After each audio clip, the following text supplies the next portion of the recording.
వాలంటీర్లు అంటే పెద్దగా పరిచయం అవసరం లేదు ఆంధ్రప్రదేశ్లో. ప్రజలందరికీ తెలిసిన వారు వాలంటీర్లు. వైఎస్ఆర్సీపీ ప్రభుత్వంలో అన్నీ తామై నడిపించారు. ఒక విధంగా మరొక ప్రభుత్వేతర వ్యవస్థగా వాలంటీర్ వ్యవస్థ మరి వైఎస్ఆర్సీపీ ప్రభుత్వంలో నడిచిందని అందరికీ తెలిసిందే. ప్రతి అంశము వాలంటీర్కు సంబంధం ఉంచి ప్రతి పౌర సేవ వాలంటీర్లతో చేయించిన పరిస్థితి మనందరికీ తెలిసిందే. అయితే గత సార్వత్రిక ఎన్నికల్లో వైఎస్ఆర్సీపీ ఓడిపోవడం, కూటమి ప్రభుత్వం అధికారం రావడంతో వాలంటీర్లు ఉంటారా, వాలంటీర్ వ్యవస్థ కొనసాగుతుందా అని పెద్ద ఎత్తున అయితే చర్చ జరిగింది. వాలంటీర్లు కూడా తమను కొనసాగించాలంటూ ప్రస్తుత ప్రభుత్వానికైతే డిమాండ్ చేస్తున్నారు. తమను ఖచ్చితంగా విధుల్లోకి తీసుకోవాలంటూ వాళ్ళు పెద్ద ఎత్తున డిమాండ్ చేస్తున్న పరిస్థితి కూడా మనందరం చూస్తూ ఉన్నాము. ఈ నేపథ్యంలో మొదటి నుంచి పవన్ కళ్యాణ్ జనసేన అధినేత ఎవరైతే ఉన్నారో ప్రస్తుతం ఆయన ఉప ముఖ్యమంత్రిగా కూడా ఉన్నారు. 4 శాఖలకు మంత్రిగా కూడా పనిచేస్తూ ఉన్నారు. పవన్ కళ్యాణ్కి మొదటి నుంచి వాలంటీర్ వ్యవస్థ అంటే, వాలంటీర్ విధులంటే కూడా ఆయనకు ఇష్టం లేదు అనేది మాత్రం ఒక స్పష్టమైన అందరికీ తెలిసిందే. అయితే వాలంటీర్ వ్యవస్థ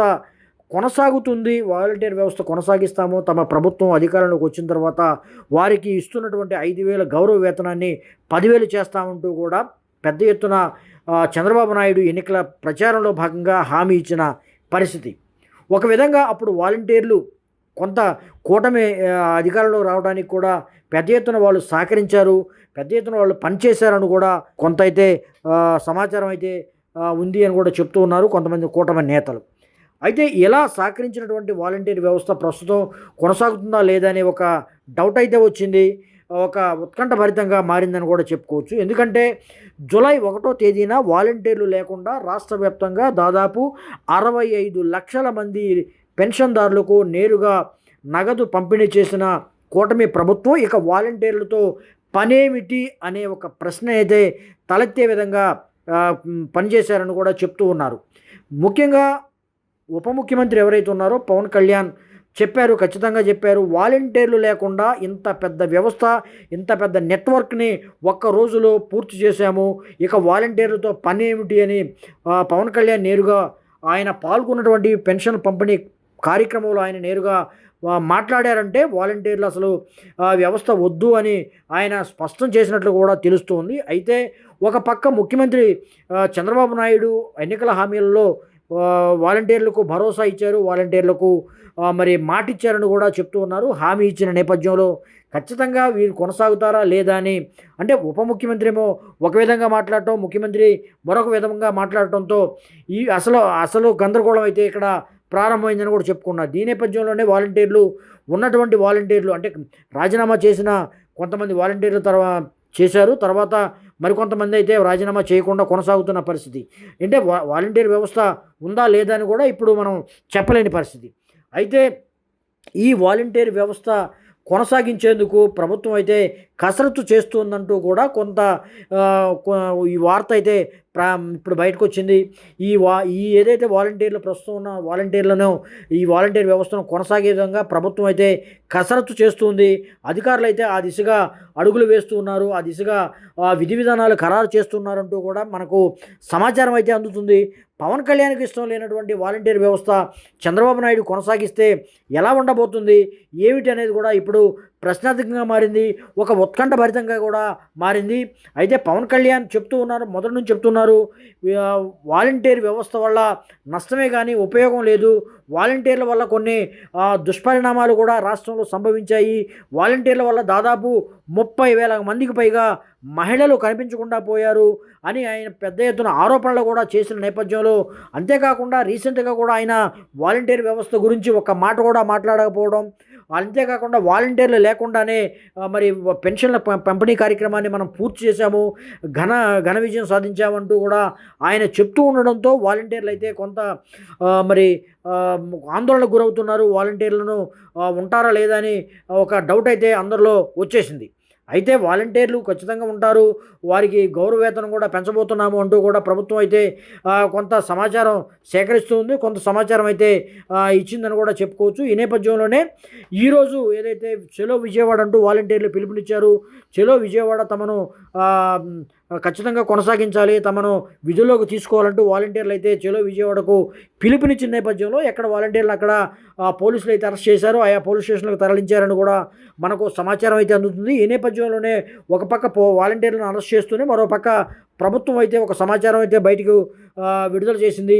వాలంటీర్ల కోసం వాలంటీర్ వ్యవస్థను కొనసాగించేందుకు కూటమి ప్రభుత్వం ఒక యోచన చేస్తూ ఉంది, ఒక ఆలోచన చేస్తుంది, ఒక విధానాలను ఖరారు చేస్తుంది, దానికి సంబంధించినటువంటి ప్రణాళికలు కూడా సిద్ధం చేస్తుందంటూ కూడా ఒక సమాచారం అయితే మనకు అందుతూ ఉంది.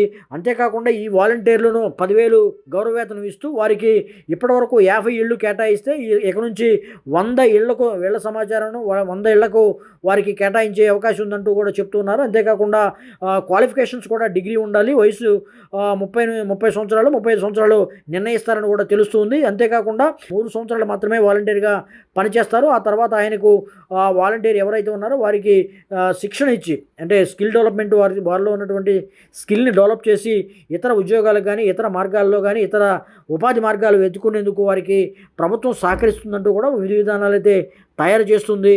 అంతేకాకుండా వీరికి ఏదైతే ఉందో నగదేతర సేవలను మాత్రమే వినియోగించుకోవాలి. అంటే ఇక నుంచి వాలంటీర్లు పెన్షన్ పంపిణీ అయితే ఉండదో, పెన్షన్ పంపిణీ కార్యక్రమాన్ని ప్రభుత్వ ఉద్యోగస్తులు మాత్రమే నిర్వహిస్తారని ప్రభుత్వం ఒక స్పష్టం చేసింది.